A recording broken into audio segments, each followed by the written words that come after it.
It was just announced that Husker legend, one of the greatest defensive tackles in the history of college football, Ndamukong, has officially retired from the game. And ever since then, the rumors have begun to swirl that he could be in line to join this Nebraska coaching staff sooner rather than later. The fans, they want him back in Lincoln. So in today's video, I'm going to give you a big time update around this situation. What's been going on behind the scenes? Is this a real possibility? What would be the pros behind this move? What are the honest cons? Is this actually going to happen? I'll give you the truth and a couple other Husker legends who I have my eyes out for who could join the staff in the upcoming years. So really quick, we have a lot to talk about. Hit that like button if you're fired up. This video is jam-packed. And also, if you're a diehard Nebraska fan and you're not subscribed, what are you waiting for? The season is almost here. And listen, this is the only channel on Nebraska YouTube where you can get daily content talking about your favorite team, talking Huskers. It is a no-brainer. It takes 2 seconds. Join this family of over 12,000 strong. Hit that subscribe button. Thank you so much. But without further ado, we have a lot to talk about. It was announced earlier this week that the greatest defensive tackle in the history of college football, yes, you heard me correctly, the greatest, number one, arguably the greatest Nebraska Cornhusker of all time, Ndamukong, has retired from the game after 15 seasons in the National Football League, will go down as one of the greatest of all time at any position, period. His level of dominance will never be matched, whether it was in high school, college, NFL. He will go down as a first ballot Hall of Famer, a Super Bowl champion, multiple All-Pros, Pro Bowls, every accolade you can imagine. He has that. And ever since his announcement of retirement, the rumors have begun to swirl by multiple Nebraska fans, some credible sources, that he could be in line to join this Nebraska coaching staff sooner rather than later. And you know what? He's even hinted at over the past couple months that he could be interested in coaching. He's a very ambitious guy. He's interested in the development of young men, making them better players on and off the field. So this could very well happen. There have been a lot of things moving behind the scenes. We'll talk about as the video progresses, but I want to get things started with the pros and the cons. We'll get back to, is this actually going to happen? What's been going on within that Nebraska athletic department? But if the Huskers were to actually make this move, would this even be good in the first place? What are the pros and the cons? Well, right off the bat, the pros are very evident.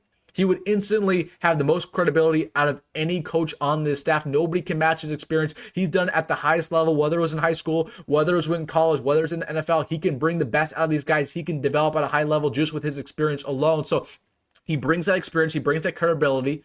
He would instantly become one of Nebraska's best recruiters on the staff. Yes, he has no experience recruiting, sure, but he's like a Deion Sanders figure, where when Deion Sanders got to Colorado, when he got to Jackson State, he instantly started getting guys like Travis Hunter, 5-star, 4-star corners. Because if you're a corner, you want to be developed by the best. You want to go to Deion Sanders school. It's the same deal with Ndamukong. If you were to go to Nebraska and be our defensive line coach or even be a recruiter, if you're a defensive lineman who wants to go to the NFL, wants to be a legend, you're going to come to Nebraska to be developed by the best. So Nebraska right now, they're objectively struggling with their D-line recruiting. If Sue were to be hired here in literally any role, that would change overnight. Some 5-stars would be interested in Nebraska, some 4-stars, some big-time names. If we want a dominant pass rush again, it all starts with potentially hiring him. You know, he's also very super high energy. He's super charismatic. He's somebody who's super ambitious and super smart. He would fit this Matt Rhule culture immediately. And then last but not least, talking about the pros, Matt Rhule has emphasized bringing back old Huskers back into the fold over the past couple of years, bringing back Brett Maher and moving him to this staff. You know, he's seen a couple of guys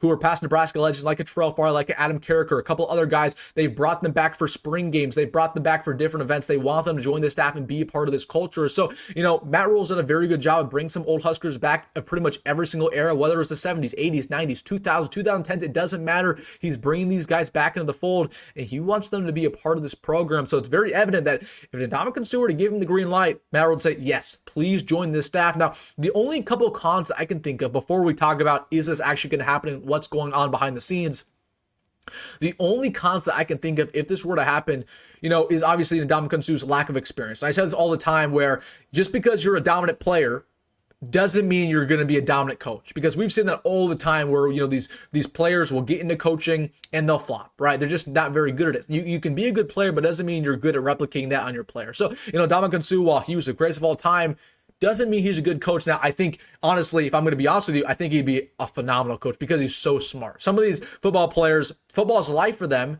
but they're just not super smart individuals off the field, and that's why they're not successful with the X and O's. Ndamukong is as smart as it gets. I mean, his IQ is incredible. We'll get back to that. So I think he would be a great coach. I'm not really worried about that con. And the only other con is, you know, Ndamukong is somebody who is very ambitious. I don't know if football is necessarily his path going forward, right? Again, some of these other guys, football is life.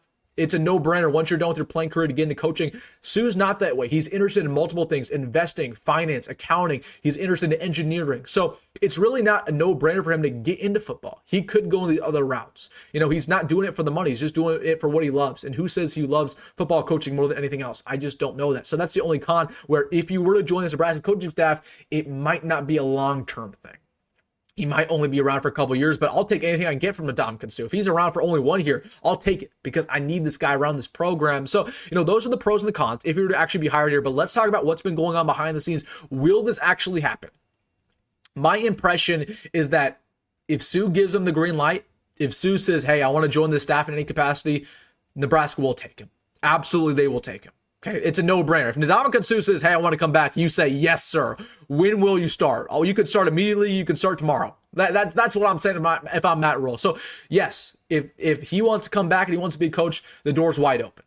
Okay, but it's his decision. Is Nebraska pushing for it? I don't know. It's really down to him, though. And again, we're just talking about it like he's somebody who's very ambitious. He could get into finance. He could get into engineering. Like, if you follow him on social media, he's talking about those things daily. I just don't know if football is his passion going forward. Okay, he's somebody who's just so valuable as a mind where you just want him around any capacity. So I just don't know if he's going to settle for being a coach, because frankly, I think his future is a lot brighter than that. A lot of people settle with being a coach. He's not going to settle. So I just don't know if that's really in his cards. And then at the exact same time, if he were to be hired, what is that role going to look like? Because I think it could very well happen, maybe not this year, but next year, in a very small role just for a couple years. I don't think he would be a defensive line coach, because we already have our guy there, Terry Brown, but I think he would help out potentially in the front office. He's somebody who's interested in finance. I think the NIL would be right down his department. Right? Like that, he could very well help out with our NIL, help out in the recruiting game. He could be an advisor for the program, just kind of help out in practice, come around every now and then. You don't have to live here.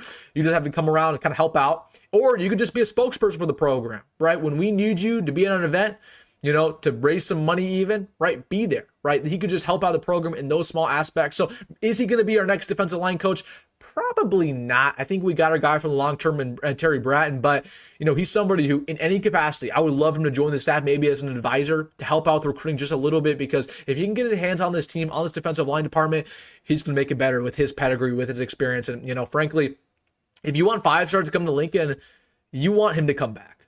Okay. I'm going to make a hot take right now. If I had the option, I don't have the option to do this. If I had the option to make Ndamukong the defensive line coach over Terry, I would probably do it, just because I think he would be so good as a recruiter, and also think, it's going to be a no-brainer with how smart he is. He'd be a great developer. Now, is that actually going to happen? Probably not, but I could very well see him be a part of this program in the upcoming years. Now, talking really quickly about a couple other Nebraska players who could be joining this staff, who I kind of have my eyes out for. Levante David's somebody who very well could be getting into football coaching. Football's life for him. So when it's all said and done with his playing career, probably got 2 or 3 years left. I could very well see him rejoin this coaching staff in some department. You got Rex Burkhead, who just recently retired. I would love him to join this staff. You got Sam Cook, who retired from the NFL at that punter spot. He's right now coaching with the Ravens. He could join Nebraska maybe down the line as our special teams coach if Mike Eckler were to move on. Amir Abdullah recently stated on a couple podcasts that he wants to get into coaching very badly when he's done with his playing career. And Nebraska, would that be that obvious destination? So Nebraska, they have no shortage of legends, in the 2000s, in the early 2010s, who could very well join the staff very, very soon.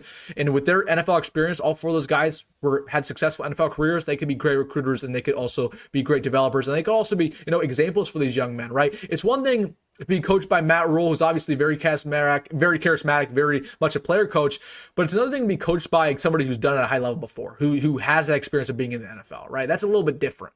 Okay, so while none of these guys are going to be head coaches like Matt, it'd be nice to have a player, positional coach who was in the NFL, like an Amir Abdullah, who could teach these guys. So those are some guys who I have my eyes out for. So, all right, guys, let me know your thoughts down below. Would you be open to Ndamukong joining this coaching staff? I want to hear what you have to say. Let me know in the comment section. Make sure to subscribe for the latest, again, only channel on Nebraska YouTube where we get daily content talking Huskers. Also, want to give you once again a reminder that in 2 Saturdays, not this Saturday, but next Saturday, on July 26th at 10 o'clock Central, I will be posting the biggest video that I do all year on the channel, my 2025 Nebraska deep dive loaded with advanced statistics, advanced graphics, film, my individual player ratings, and so much more. A couple surprises. It will be over 1 hour of content. So once again, set your calendar for July 26th, that Saturday at 10 o'clock Central. Huge deep dive. All right, guys, let me know your thoughts down below. But everything, hit that like button, subscribe. As always, folks, go Matt Rhule, and I will see you in the next one.